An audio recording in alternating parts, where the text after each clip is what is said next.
Khawatir sih, saya khawatir Mbak ya, karena di situ kan ada foto profile, terus alamat email juga nomor HP juga sih. Takut tersebar aja sih. Biasanya saya ganti password agak sering sih, terus kalau kayak gitu saya masuknya itu kayak ngirim verifikasi ke nomor HP yang terdaftar gitu. Itu kan menimbulkan kerugian ya, padahal sebenarnya seharusnya online shop itu dia menjaga kerahasiaan data pribadi para penggunanya. Karena kan di data pribadi itu kan ada nomor telepon, email, dan itu kalau misalkan sampai bocor tuh pasti akan sangat mengganggu dan menimbulkan kerugian bagi kita. Kita lanjutkan dialog kita tadi, Mas Leon, itu tadi ada pernyataan keresahan dari pengguna Tokopedia begitu, dan kita sambungkan ke pertanyaan saya tadi, bagaimana Tokopedia menenangkan para pengguna, lalu kemudian kita lihat bahwa tadi Mas Leon juga mengatakan ini bukan data yang baru, tapi data yang lama, artinya ada pelebaran penjualan platformnya, tadinya di dark web, terus meluas ke Facebook begitu. Nah, bagaimana dengan hasil audit yang kemarin dilaporkan di bulan Mei? Jadi begini Mbak, yang sangat penting itu adalah langkah-langkah apa yang kita lakukan ya. Jadi yang pertama ketika kami sudah ketika bulan Mei yang lalu ketika kami mendapatkan informasi, kita langsung memberikan informasi dengan jelas.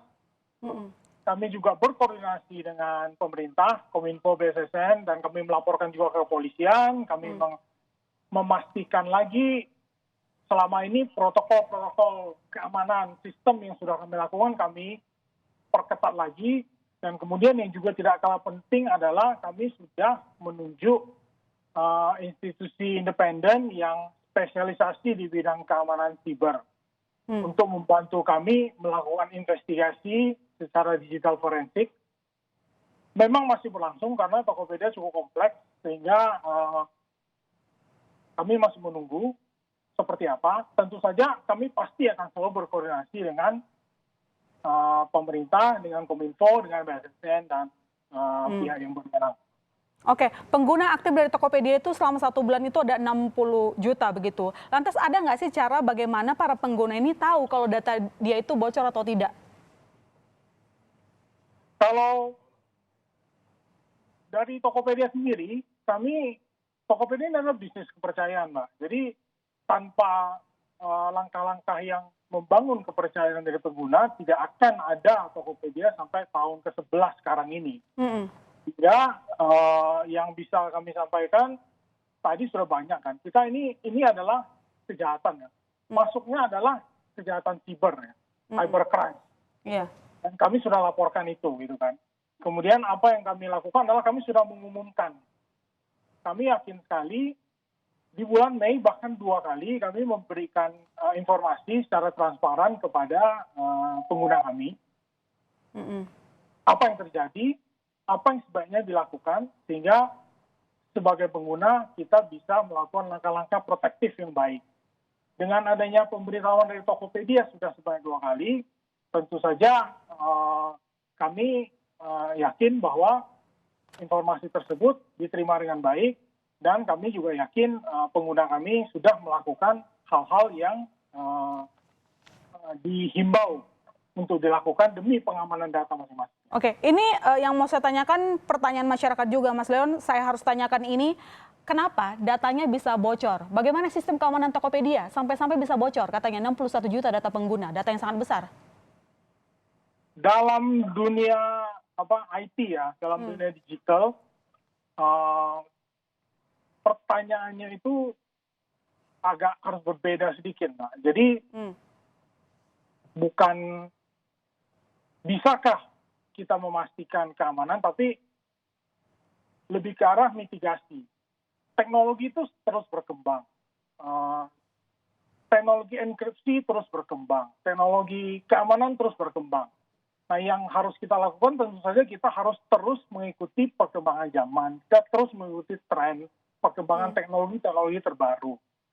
Tidak ada yang 100% bulletproof istilahnya, tapi kita bisa melakukan mitigasi. Perlindungan adalah perlindungan berlapis. Yang bisa saya ambil contoh adalah misalnya Tokopedia tidak hanya password, kita sudah memperlakukan perlindungan berlapis berupa kita enkripsi. Enkripsinya satu arah.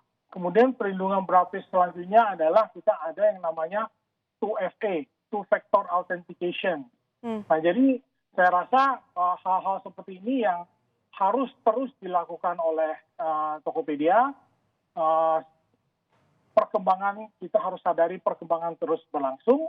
Kita harus mengikuti terus perkembangan tersebut dan kita harus terus memperkaya diri dan mengikuti perkembangan teknologi terbaru sehingga kita tetap bisa melindungi, kita tetap berusaha sebaik mungkin untuk melindungi dengan baik. Mas Leon, dengan adanya kasus ini apakah mengurangi kepercayaan dari pengguna Tokopedia? Sudah ada dampaknya ke bisnis Tokopedia belum? Kami memahami bahwa kejadian ini telah menimbulkan ketidaknyamanan ya kepada seluruh pengguna Tokopedia, mungkin juga kepada masyarakat lain. Maka dari itu pada kesempatan kali ini kami ingin mengucapkan terima kasih yang sebesar-besarnya karena seluruh pengguna setia Tokopedia masih sampai saat ini terus mendukung, memberikan dukungan kepada kami tiada henti, sehingga kami tetap bersemangat di tengah krisis dan tantangan yang besar yang kami hadapi kali ini. Jadi demikian yang bisa saya. Singkat saja Mas, ini pertanyaan terakhir saya, bagaimana dengan langkah hukum yang sudah dijalani sekarang? Sudah sampai mana? Singkat saja Mas Leon. Kami sudah melaporkan, proses investigasi masih berlangsung. Saya rasa mari kita tunggu bersama-sama karena ini adalah wewenang dari kepolisian dan pihak yang berwajib. Oke, baik, terima kasih Mas Leon. Semoga masalah cepat selesai karena ini bergantung juga soal data-data orang ya. Ini sangat rawan sekali disalahgunakan. Terima kasih Mas Leon atas waktunya dengan Kompas Bisnis di Berita Utama.